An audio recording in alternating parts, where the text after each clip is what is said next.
आ गए सब लोग? हाँ सर, शुरू करें। मैडम जी ओके।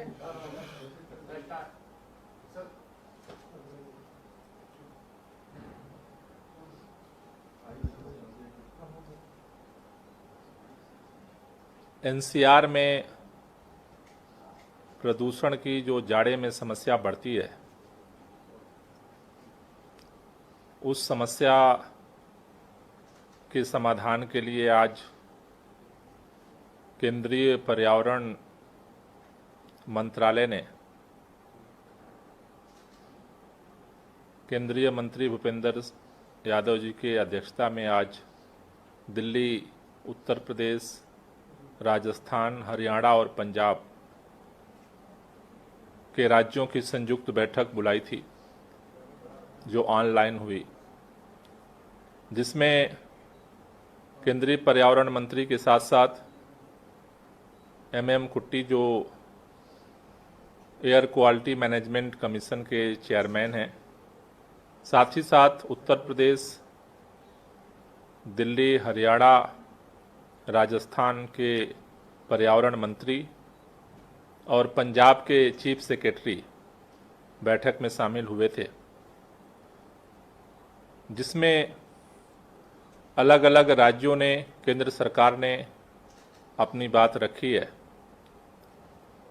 आज की बैठक में मुख्य तौर पर जाड़े के समय में, विंटर सीजन में जो पोल्यूशन लेवल बढ़ता है, उसको लेकर के चर्चा हुई। दिल्ली चूंकि उसका केंद्र बिंदु है, सबसे ज़्यादा प्रभाव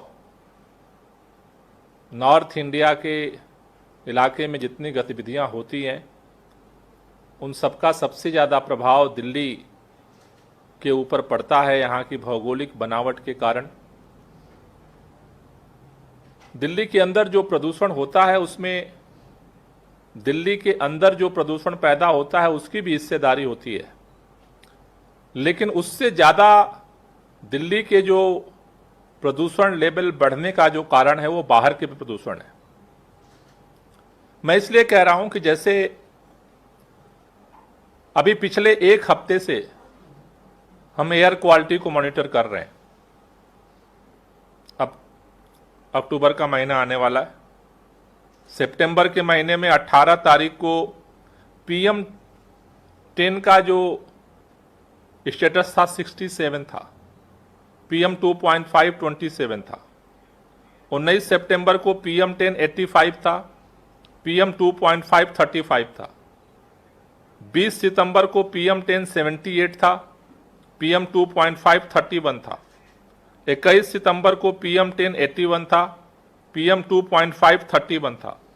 22 सितंबर को PM10 64 था और PM2.5 27 था। पिछली साल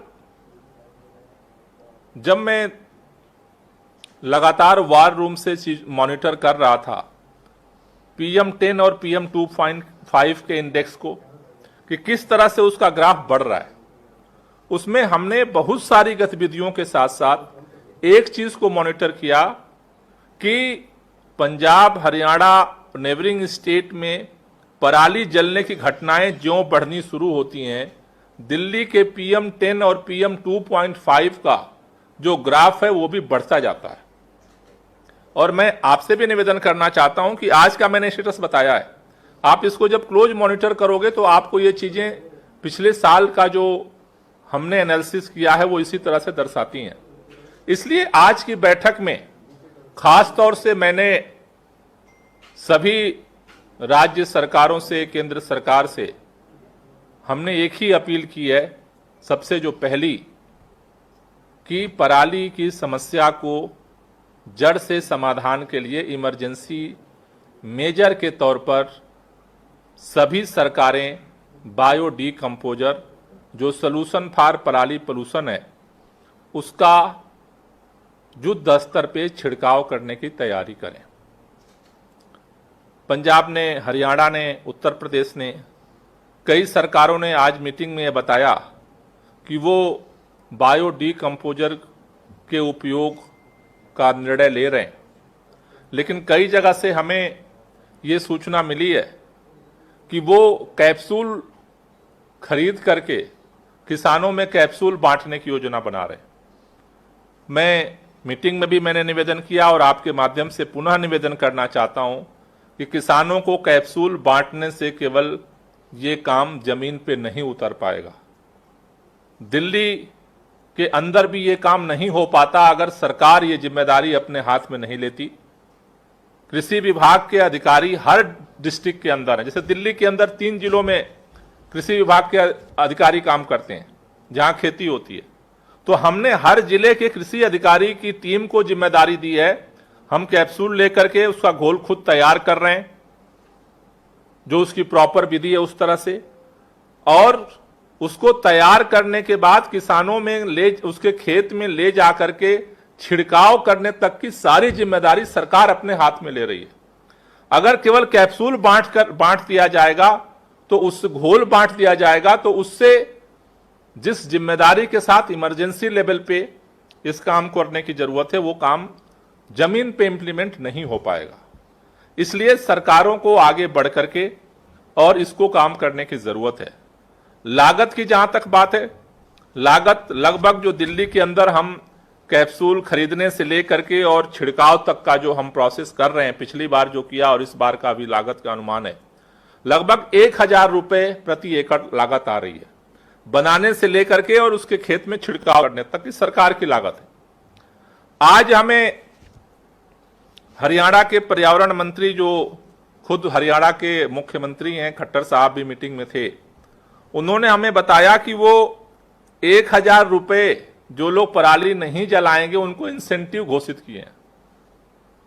उसके अलावा उन्होंने बताया कि हम 200 करोड़ रुपए की अलग से मशीनरी खरीदने के लिए सब्सिडी दे रहे हैं।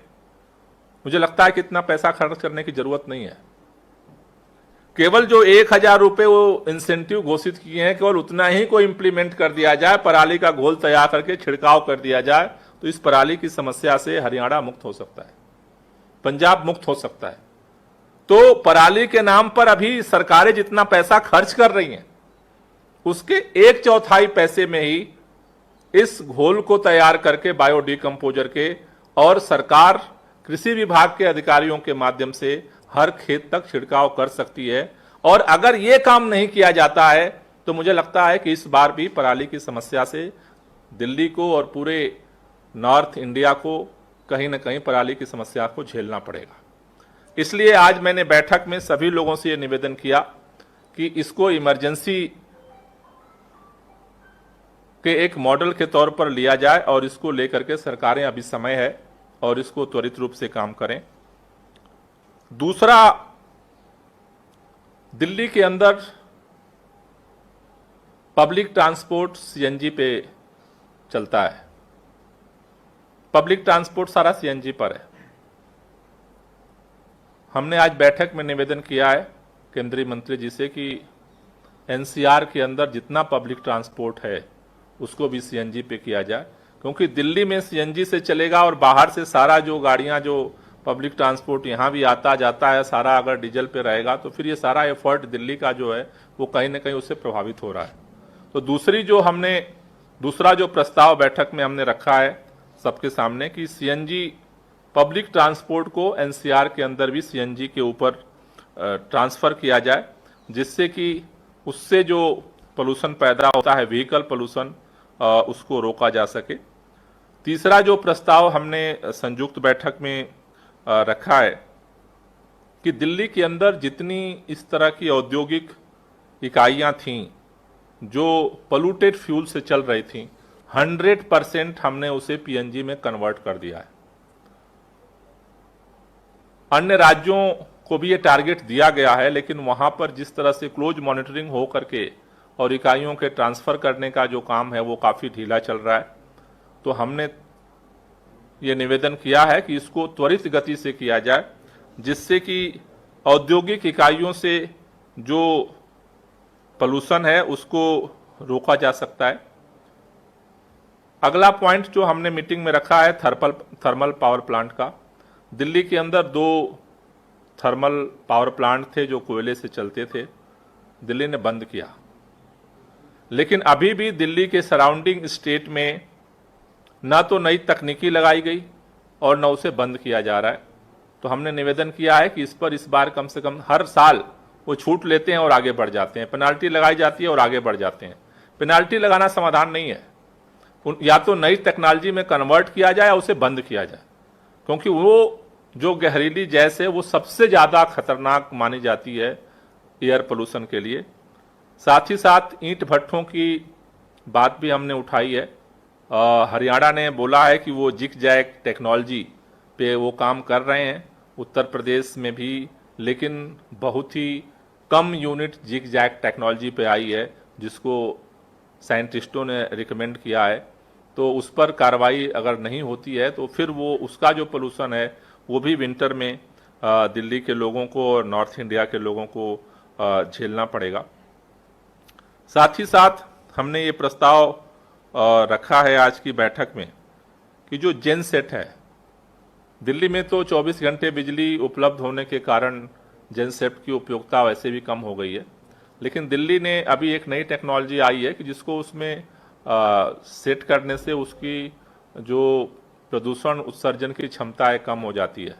लेकिन पिछली साल जब हम सीवियर कंडीशन में जा रहे थे और गाइडलाइंस आई कि जेनसेट बंद किए जाएं, तब भी हरियाणा में कई सारे जगहों पर ये छूट ली गई, इसलिए कि उन कॉलोनियों में बिजली नहीं है। तो हमने आज निवेदन किया है कि वहाँ पर अभी इमरजेंसी व्यवस्था किया जाए और कम से कम सीवियर कंडीशन में तो जेनसेट के आधार पर उन कॉलोनियों को या उन फ्लैट्स को संचालित करने का जो सिस्टम रहता है उसको अभी से उसको रोक लगाई जाए। साथ ही साथ दिल्ली ने पटाखे पे बैन लगाया है, लेकिन अगर सराउंडिंग स्टेट में पटाखे अगर बिकते हैं और उनको जलाने की अगर छूट दी जाती है तो फिर लोगों को कहीं ना कहीं दिल्ली में बैन होने के बाद सराउंडिंग जगहों से लोग पटाखे खरीदते हैं। तो हमने ये बात रखी है कि भाई जो पटाखे हैं उन पर सभी राज्यों में बैन लगाया जाए और पहले से लगाया जाए, जिससे कि सभी लोग मिल करके जो दिवाली पे पोल्यूशन होता है उस पर रोक लगाई जा सके।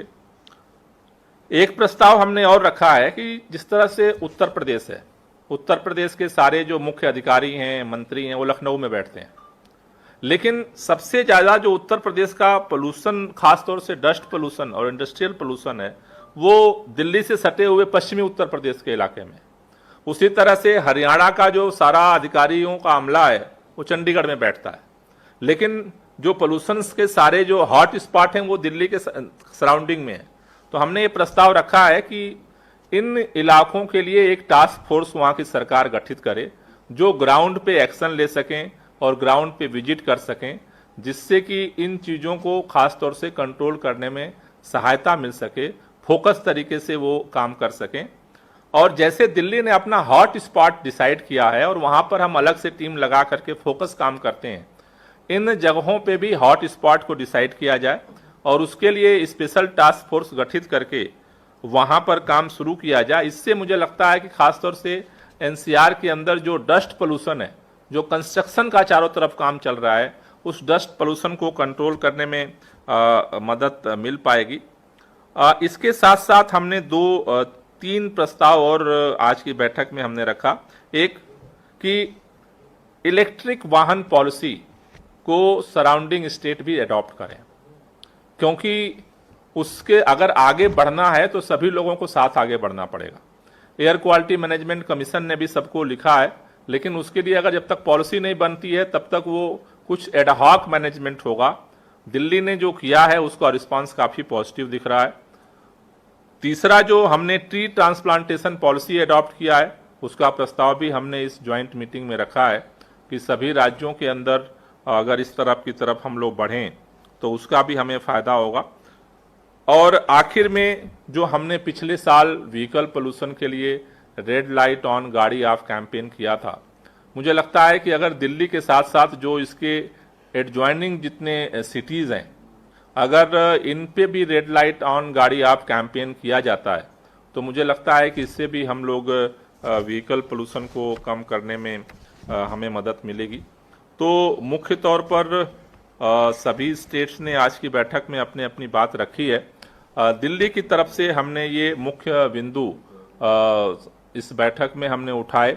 और मुझे उम्मीद है कि केंद्र सरकार और एयर क्वालिटी मैनेजमेंट कमीशन इसको टाइम बाउंड तरीके से अगर इस पे कार्रवाई करता है, इसको लेकर के फॉलोअप करता है और राज्य सरकारों की तरफ से भी अगर ठोस कार्रवाई होती है तो मुझे लगता है कि हम लोग मिल करके इस पोल्यूशन को इस बार कम करने में सफल होंगे। Thank you. कोई क्वेश्चन हो तो ले लीजिए। सर, आप कह रहे हैं कि 200 करोड़ रुपए की कुछ मशीनें हरियाणा खरीदने वाला है, तो क्या ये मीटिंग में बताया गया कि वो मशीनें खरीद रहे हैं या क्या बोला गया? हाँ, उन्होंने बोला कि हम सब्सिडी दे रहे हैं और मशीनें खरीदवा रहे हैं। 200 करोड़। खट्टर साहब ने बताया। सर, ये सब जो आपने बातें कही मीटिंग के बाद, पिछले साल की मीटिंग के बाद भी लगभग यही बातें कही गई थी, लेकिन असर तो ज्यादा दिखा नहीं। तो आप पिछले साल तो कोई मीटिंग ही नहीं हुई थी। मतलब जो भी आप लोग की तरफ से जो कहा गया था कि हम लोग ये सब करेंगे, तो आपको लगता है कि इस बार कोई उसका असर हो पाएगा? मैं इसको सकारात्मक कदम मानता हूं कि कम से कम आज सभी स्टेट्स के इन्वायरमेंट मिनिस्टर्स या जिम्मेदार अधिकारी ज्वाइंट बैठक में शामिल हुए, तो एक सकारात्मक कदम है।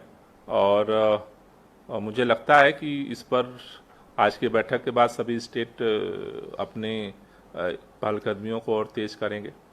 और केंद्र सरकार से हमने पहले भी यही कहा और आज भी मैं यही कहना चाहता हूं कि केंद्र सरकार को निरंतर सक्रिय रहना पड़ेगा। उसके इसमें अहम रोल है। उसके बगैर दिल्ली सरकार लोगों से निवेदन कर सकती है, केंद्र सरकार इसको इम्प्लीमेंट करा सकती है। मैं ये बार बार इसीलिए कहता हूं। पराली जलाने में सबसे ज्यादा हरियाणा के बाद पंजाब का ही नंबर आता है, तो पंजाब से क्या बातें कही गई हैं, उनके तरफ से क्या किन किन चीजों को रखा गया इसको लेकर? पंजाब के चीफ सेक्रेटरी थे, वहाँ के इन्वायरमेंट मिनिस्टर शायद वहाँ के चीफ मिनिस्टर ही हैं, तो वो मीटिंग में नहीं थे। उन्होंने उनकी तरफ से जो बात रखी है कि हम लोग कई तरह के पहलकदमी करने जा रहे हैं, लेकिन मुझे लगता है कि जो एक अभी ठोस जो कार्य योजना उसके लिए बननी चाहिए, तो हो सकता है कि मंत्री जी होते तो वो बात सामने आती, तो उनकी अनुपस्थिति में अभी उनका एक्शन प्लान तो सामने नहीं आया। सर, पराली को लेकर क्या था कि बाकी जो पड़ोसी राज्य है वो बायोडिकम्पोजर को नहीं अपना रहे, लेकिन किसान खुद से पूसा पहुंच रहे हैं।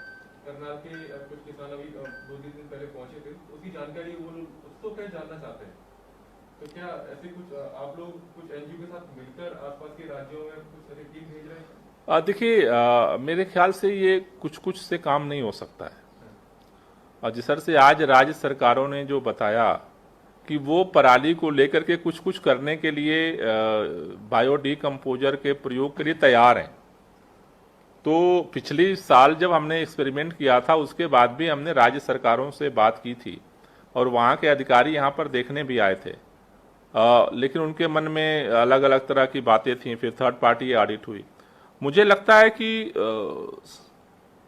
एक जिस तरह के मतलब विल पावर की जरूरत है और उसके लिए एक एक्शन प्लान बनाना पड़ेगा। मतलब कुछ जगह हमने कुछ कर लिया, पराली का भी हमने, बायोडिकम्पोजर का भी कुछ कर दिया। मुझे लगता है कि उसकी जगह, चूंकि इसमें पैसे, मैंने जो अभी सारे स्टेट की बात सुनी कि पराली का सरकार की तरफ से A to Z उसको बनाने से लेकर के और खेत में छिड़काव कराने तक का जो खर्चा है, उससे ज्यादा पैसा वो अलग अलग चीजों पे और एक्सपेरिमेंट पे खर्च कर रहे हैं। तो मुझे लगता है कि अगर सरकारें ये निर्णय लें, जैसे दिल्ली सरकार ने निर्णय लिया है, दिस इज पॉसिबल कि ये घोल तैयार किया जा सकता है हर जिले में और किसानों के खेत तक छिड़काव कराया जा सकता है, तो मुझे लगता है कि ये चीजें और इस तरह का एक्शन प्लान का अभी हमें अभाव दिखा। और इसलिए मैंने मीटिंग में भी ये बात रखी और आपके माध्यम से भी कहना चाहता हूं कि चूंकि समय कम है, अगर थोड़ा सा भी अभी हमने जिग जैग किया तो फिर किसान फसल काटेगा और फिर वही जो तस्वीरें हम हर साल देखते रहे हैं और धुएं से घुटते रहे हैं, वही परिस्थिति फिर पैदा होगी। तो मुझे लगता है कि अगर सही तरीके से कार्य योजना बना करके आज से भी अगर एक्टिव हुआ जाए तो इस पराली की समस्या को समाधान किया जा सकता है। सर, दिल्ली में आपने आज अपनी मीटिंग में कहा है कि पटाखों पर पड़ोसी राज्य में उनको भी बैन लगाना चाहिए। हरियाणा में और उत्तर प्रदेश में बीजेपी की सरकार है, दिल्ली में भी बीजेपी आपके इस फैसले का विरोध कर रही है कि दिल्ली में मुख्यमंत्री ने पटाखों को बैन कर दिया है, तो सर इस पर क्या प्रतिक्रिया? नहीं, देखिए, मेरा कहना है ना कि देखो, पार्टी क्या करती है डिफरेंट मैटर। मैंने तो जो बात रखी है कि जो दिल्ली के अंदर प्रदूषण का मसला है, नॉर्थ इंडिया के एयर सेट का मसला है, तो सामूहिक जब सामूहिक एफर्ट होंगे तो इसका समाधान निकलेगा। इसलिए सरकारों को सोचना है कि क्या करना है। समाधान करने की जिम्मेदारी सरकारों को दी गई है। दिल्ली के अंदर अपोजिशन पार्टी है बीजेपी, तो वो तो हर चीज पे विरोध करना वो एक अलग का मैटर है, लेकिन सरकारों को निर्णय लेना है कि भाई उसको कैसे किया जाए। तो सरकारों को, पिछली बार भी कई सरकारों ने निर्णय लिए थे। सर एक सवाल अलग है, बेसिकली अरविंद केजरीवाल सब जगह जा रहे हैं, रोजगार देने की बात कर रहे हैं, तो बीजेपी और दूसरे राजनीतिक दल ये सवाल पूछे हैं कि दिल्ली में कितना रोजगार दिया गया, तो जब आपके पास मंत्रालय तक कितना रोजगार दिया गया, दिल्ली के अंदर कितने लोगों को नौकरी मिली? नहीं, कल तो सारा आंकड़ा रख दिया सरकार ने, सारी चीजें तो कल हमने रख दी थी क्या आंकड़ा है, क्या बता पाएंगे जी। क्या आंकड़ा दे पाएंगे? नहीं, सारे आंकड़े कलेक्टिवली कल तो सरकार की तरफ रिस्पांस दे दिया गया था। तो भत्ता देने की बात की गई, मांग कर रही है बीजेपी की भत्ता दे दिल्ली सरकार। वो इसलिए डर रहे हैं कि अब यूपी में भी देना पड़ेगा उनको, यूपी में नहीं मांग कर रहे हैं। Okay, thank you.